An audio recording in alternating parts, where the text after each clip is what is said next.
So this is the Bai Terek Ensemble, native ethnic Altai throat singers. Nice. The Altai mountain region of Siberia is on the northwest border of Mongolia, so they share many traditions with Mongolian throat singing. Very cool. For those of you who can't see it, the title of the song is all in Cyrillic. So, and I don't read Cyrillic. Yeah, I'll get to the mode. Let me warm my voice up a little bit by talking, and then I can sing some Mozart. I had rehearsals yesterday too, so I just want to warm up into it. Mozart, and I'll get Milo some treats. Milo treats after this for sure. But this is Bai Terek Ensemble. Very similar to Mongolian throat singing from eastern Siberia.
Yo, I'm sorry to cut it. There's like no good spot to stop this. This is sick. Yeah, if you guys haven't been here for any of the Heilung or other throat singing, the Who stuff we've listened to, I always do a little bit of a tutorial on how to throat singing, right? This is so cool. So basically, make an ah, and then raise the back of your tongue to make it e. And then close your lips to an ooh, kind of like what he's doing. This is a perfect example. Look at the lips he's doing. Then go back and forth between e and ooh. I have heard the Who, Pandra. Yeah. Do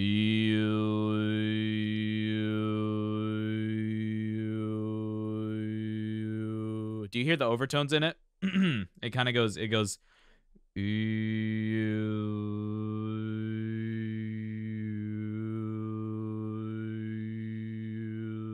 So it's basically the sound reverberating around in your vocal tract, right? Yeah, creates that shift in overtones. So the space that you create with your tongue is what creates that emphasized harmonic that sounds like a different pitch going up and down. And so that's what these guys are doing, just like really, really, really well. The most important thing is we've done throat singing 101 every single time this comes up, but I think I'm going to do it every time.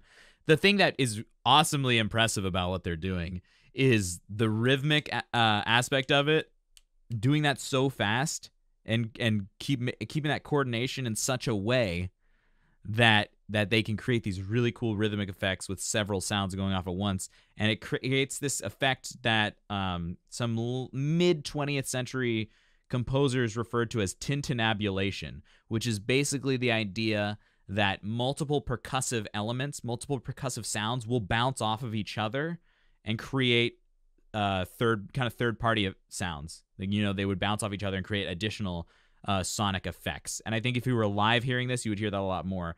But write that word down, tintinnabulation. It's when percussive sounds will accentuate different frequencies within each other. Yeah, these guys are freaking sweet. Thank you, Inaluki. Yeah.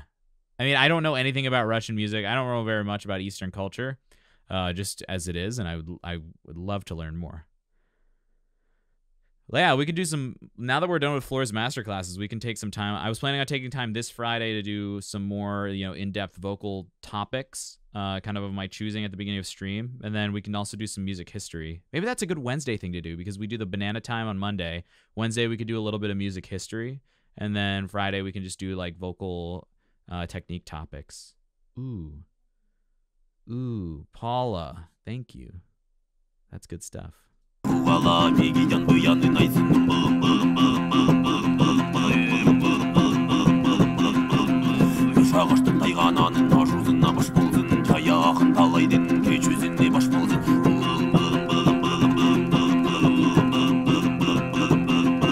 So now that you all are expert throat singers, based on that wonderful, fully detailed tutorial I gave you, you can understand how important it is for these guys to keep the air flowing directly forward, right? The air is flowing nonstop, even when the sound closes off. They keep the sound going and they keep it compressed in a way that really accentuates those overtones in the way they're singing. Yes, Vita Doden. It's like a spaghetti western, absolutely.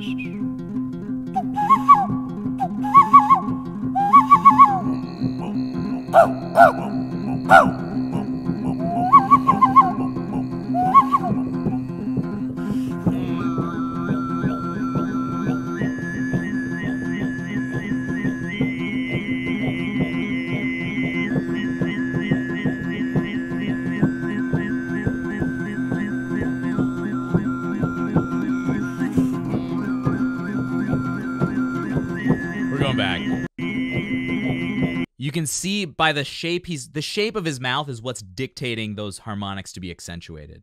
Like that's what's creating that overtone, that specific overtone, and he changes the shape of his mouth for every harmonic pitch that he's singing. So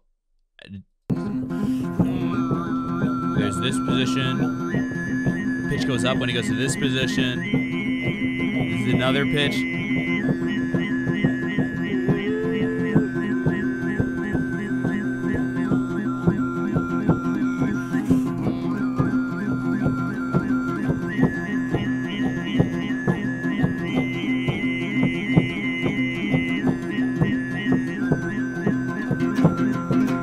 Wait, Floor's Floor fan. You're right. He doesn't stop to take a breath at any of that. Let's count.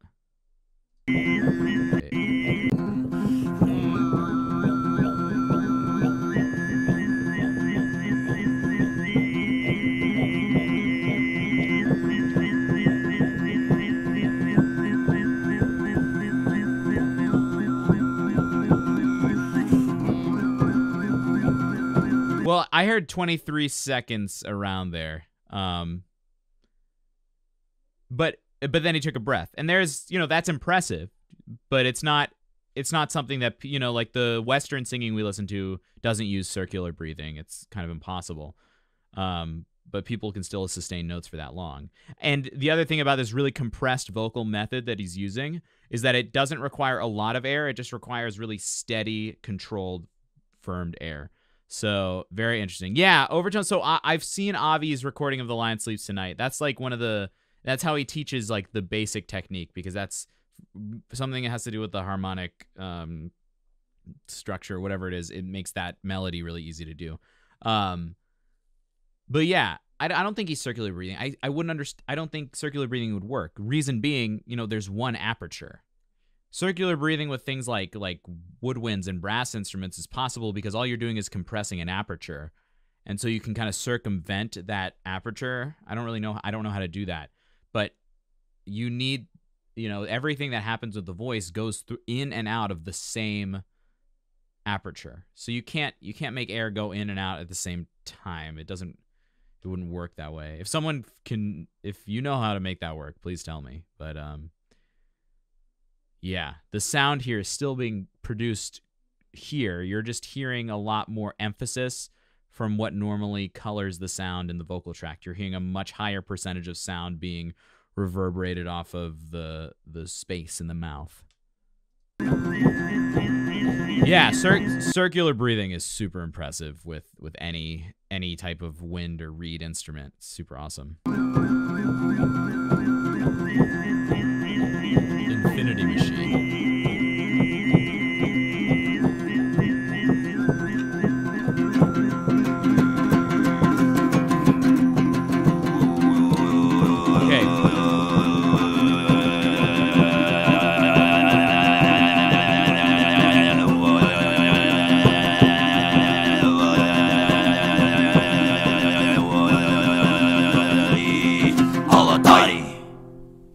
Damn. Yeah, you're right, Inaluki. Watch this guy's tongue. The core of this technique is creating that really kind of guttural sound that has that potential to create really strong overtones. It's sort of like making the best sound that will reverberate off of the tract the most efficiently to create these really cool harmonics. And moving the tongue like that is going to adjust the space really quickly to create this really cool sound.